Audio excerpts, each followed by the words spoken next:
Praise the lord, హల్లెలూయా. ప్రతి ఉదయం వేకువనే లేచి దేవుని వాగ్దానములు వినుచున్న మీ అందరికీ నా హృదయపూర్వక వందనములు తెలియజేయుచున్నాను.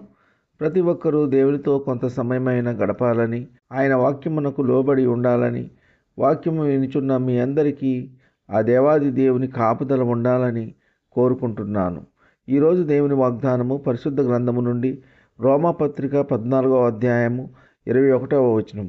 మాంసం తినుట గాని నీ సహోదరునికి అడ్డము కలుగజేయనది మరేదియు గాని మానివేయటం మంచిది. ఆమెన్, హల్లెలూయా. ప్రియ సహోదర సహోదరి, అపోస్తులుడైన పౌలు గారు వాక్యము ద్వారా తెలియజేసిన విధముగా నీ సహోదరునికి గాని, నీ పొరుగువానికి గాని, నీ సాటివానికి గాని ద్రాక్షారసము త్రాగుట అభ్యంతరమైతే దానిని తీసుకొనవద్దు, మానివేయటం మంచిది.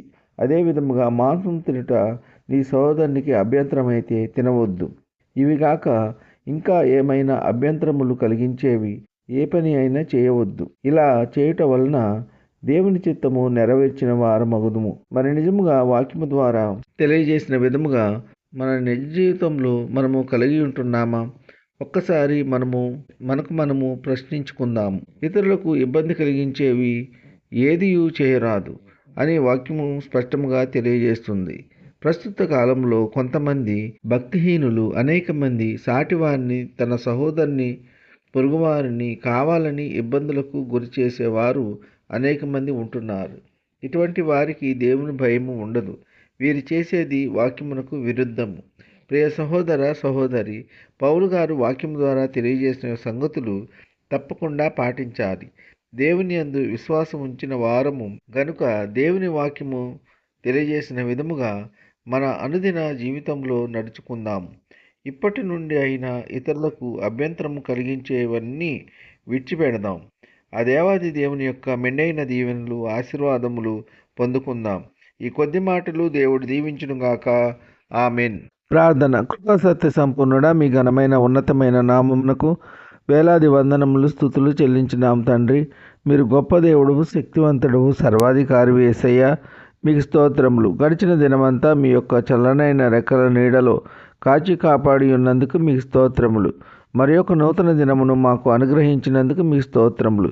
ఈ వేకువన లేచి ఎందరైతే మీ యొక్క వాక్యమును విని మిమ్మలను అంగీకరించి ఉన్నారో అటువంటి వారిని అందరినీ దీవించండి, ఆశీర్వదించండి. ఎందరైతే మీ యొక్క వాక్యము వినక మిమ్మలను అంగీకరించక ఉన్నారో అటువంటి వారందరూ మీ యొక్క వాక్యము విని మారుమనసు పొంది రక్షింపబడి మిమ్మలను స్తుతించి ఆరాధించే వారిగా చేయండి. వాక్యం ద్వారా తెలియజేసిన విధంగా మా సహోదరునికి కానీ, పొరుగువారికి కానీ, సాటివారికి కానీ అభ్యంతరము, ఆటంకము కలిగించేవి మేము చేయకుండా మాకు మంచి మనసు కలిగజేయండి. ప్రేమ కలిగి జీవించే వారిగా చేయండి. ఇతరులను సంతోషపరిచే మనసు మాకు దయచేయండి. ప్రియ సహోదరులు మోహన్ రాజు గారు కోర్టు కేసులు చిక్కుల నుండి విడిపించండి. మిమ్మలను నమ్ముకుని మీ యొక్క వాక్యమును అంగీకరించిన బిడ్డ గనుక ప్రభువా, మోహన్ రాజు గారు ఆశించిన ఫలితము దక్కులాగన మీ కృప ఉంచండి. అద్భుత కార్యములు, ఆశ్చర్య కార్యములు వారి కుటుంబం పట్ల జరిగించండి. ఇంకా వారి ఆర్థిక పరిస్థితులు మెరుగుపరచండి. సమృద్ధి దయచేయండి, సహాయం దయచేయండి. వారికి కావలసిన అవసరతలు, అక్కర్లు, కొరతలు తీర్చండి. తుఫాను వాతావరణం నిమ్మడపరిచినందుకు మీకు స్తోత్రములు, వేలాది వందనాలు చెల్లించున్నాం తండ్రి. ఉద్యోగం లేని వారికి ఉద్యోగములు దయచేయండి. వివాహములు కాని వారికి వివాహములు జరుగులాగున మీ కృప ఉంచండి. గర్భఫలము లేని వారికి గర్భఫలము దయచేయండి. గర్భిణీ స్త్రీలకు సుఖమైన ప్రసవ దినాలు దయచేయండి. తల్లి బిడ్డ క్షేమంగా ఆరోగ్యంగా ఉండలాగున మీ కృప ఉంచండి. కారుల్లో ప్రయాణించే వారిని కాపాడండి. బస్సుల్లో ప్రయాణించే వారిని కాపాడండి. రైళ్లలో ప్రయాణించే వారిని కాపాడండి. నౌకల్లో ప్రయాణించే వారిని కాపాడండి. విమానాల్లో ప్రయాణించే వారిని కాపాడండి.